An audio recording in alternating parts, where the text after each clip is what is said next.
पूर्ण टोटल कॉन्फिडन्सने ती टीम खेळते.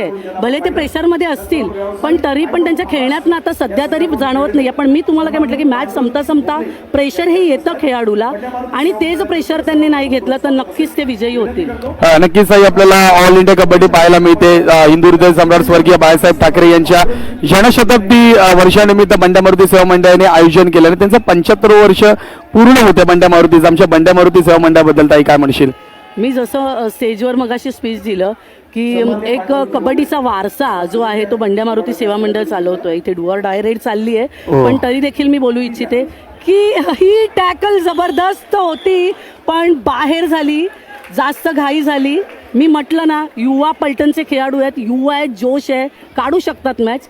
बंड्या मारुतीकडे पुन्हा येऊया की बंड्या मारुती सेवा मंडळ आणि त्यांनी जी ही टुर्नामेंट घेतली आहे खास आहे आणि म्हणजे डोळ्याचं पारणं फेडणारी ही टुर्नामेंट आहे आणि जो स्टेज आहे भव्य दिव्य क्लास ॲटमॉस्फिअर आहे.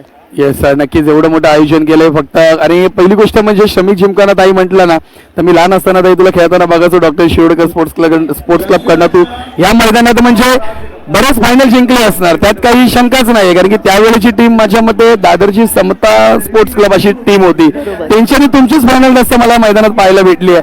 तर ते एक आठवण, एक उजाळा मी देतोय त्या आठवणीला. म्हणजे या मैदान कबड्डीची पंढरी त्यासाठीच म्हटलं जातं की या मैदानामधून जे प्लेअर आतापर्यंत खेळून गेलेत ना ते रिकामे हाती कोणीच गेले नाहीत. प्रत्येकाने आपलं विश्व निर्माण केलं. आमच्या मैदानाबद्दल नक्कीच काय म्हणशील? यावेळेस 60 वर्ष देखील आपल्या मैदानाला झाली आहेत, त्यामुळे आपल्या मैदानाबद्दल काय म्हणशील? हे श्रमिक जिमखानाचं हे तबेला मैदान आहे. हे खरंच माझ्यासाठी तरी फार लकी आहे कारण का मी जेव्हा खेळले तेव्हा इथे मी allrounder, best player, one day असे प्राइजेस मी नेहमी घेऊन गेलेलेच आहे. आणि एक असतं ना, एक आपली लकी प्लेस असते. श्रमिक जिमखाना त्यातलंच एक ग्राउंड आहे. मध्ये कॉमेंट्री असायची. इथे देखील आता प्रेक्षक ऑल इंडिया म्हटलं तर फक्त महाराष्ट्राचे प्रेक्षक बघत नाही आहेत तर महाराष्ट्राच्या बाहेरचे प्रेक्षक आहेत. आणि महाराष्ट्राचं नव्हे तर कमेंट पडली होती इटलीवरनं देखील आम्ही एक मॅच पाहतोय, तर त्याचबरोबर नेपाळवरनं देखील प्रेक्षक आमच्यावर जोडले. त्यांच्याबद्दल हिंदीमध्ये बोललं असं काय म्हणशील? यहाँ पे जो टूर्नामेंट यहाँ पे बंड्या मारुति सेवा मंडल जो है ये संस्था इन्होंने जो ली है 75 ईयर्स उनको पूरे हुए हैं और ऑल इंडिया लेवल की एक ग्रेड टूर्नामेंट है और 15 साल के बाद ये ए ग्रेड टूर्नामेंट यहाँ पे उन्होंने ली है. तो खास है और यहाँ पे हर एक अच्छी टीम को बुलाया गया है. हर एक अच्छा प्लेयर यहाँ पे खेल रहा है. तो मला असं वाटतं की ONGC एक तर लीड करते 2 पॉईंटने आणि ONGCचा आता बोनस ऑन नाही आहे आणि त्याचा ॲडव्हान्टेज ONGCला जास्त आहे.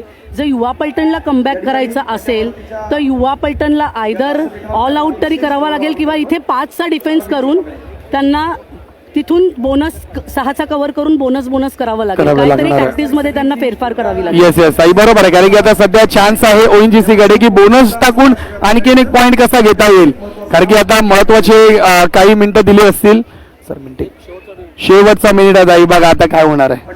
आता खरं तर रेडरवर मॅच आहे कारण का ही रेड झाल्यानंतर मला असं वाटतं युवा पलटणला एक संधी मिळेल आणि चाललाय रेडला युवा पलटण आणि डू ऑर डाय रेड आहे. काय सामना येऊन ठेपला इकडे आणि बघूया आता कन्फ्यूज होतोय का ONGCचा डिफेन्स. 2 पॉइंट आणि मॅच इक्वल 37 महत्वाची मॅच आहे. 2 पॉइंट. मला असं वाटत होतं की टाय ब्रेकर होऊ शकते पण अजून एक रेड आहे. या रेड मध्ये आपल्याला पाहायला भेटेल की आता ISPL संघ पुन्हा पलटवार करेल का. कारण की कोच संग्राम मांजरेकर सर पाहायला मिळतात. त्यांचे कान मंत्र आता असतील की मॅच आपला टाय ब्रेकर केली तरी चालेल कारण की ISPL ला संधी आहे. एक्झॅक्टली आता बरोबर युवा पलटणच्या रेडरने ना मोक्यावर चोका मारला. प्रेशर मध्ये उभे होते ONGCचा डिफेन्स आणि बरोबर त्याने हेरलं आणि पहिल्याच काही सेकंदात त्याने अटॅकिंग खेळ केला आणि मस्त त्याने गेम फिरवला. पलटणला ते प्रथमतः जॉईन झाले होते स्ट्रेंथ अँड कंडिशनिंग आणि आता तर त्यांचा एक म्हणतो ना खाके आहे की चांगले प्लेयर्स युवा पलटण मध्ये ते घेतात आणि मराठी मुलांना जास्त चान्स देतात. राईट इथं पण 3rd रेड आहे. आता बघा ताई काय होणार आहे.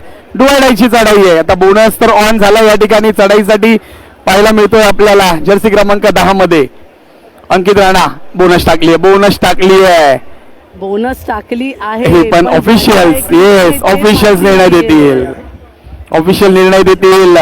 महाराष्ट्राचे महापंच आपल्याला विद्याधर गाडीसर पाहायला मिळते. बोनस मिळाले ताई. एका गुणाने या ठिकाणी ONGC संघ आपल्याला विजयी होताना पाहायला मिळतोय. पाहूया काहीतरी चर्चासत्र चालू आहे ISPL या टीमचं. महाराष्ट्राचे महापंच आपल्याला पाहायला मिळतात. विद्याधर घाडी सर ऑफिशियल पंचांच्या भूमिकेमध्ये पाहायला मिळत आहेत. पाहूया निर्णय काय दिला जातो या ठिकाणी. यस, या ठिकाणी ताई ONGC संघ एका गुणाने जिंकलाय. म्हणजे या स्पर्धेमध्ये आणि उद्याच्या आणि परवाच्या दिवसामध्ये आपल्याला ONGC संघ खेळताना पाहायला भेटेल. नक्कीच अभिनंदन आहे ONGC संघाचं. पण जी समयसूचकता दाखवली आणि जो प्रेशर बनवला समोरच्या लेफ्ट कव्हरवर आणि ज्या पद्धतीने त्याने जो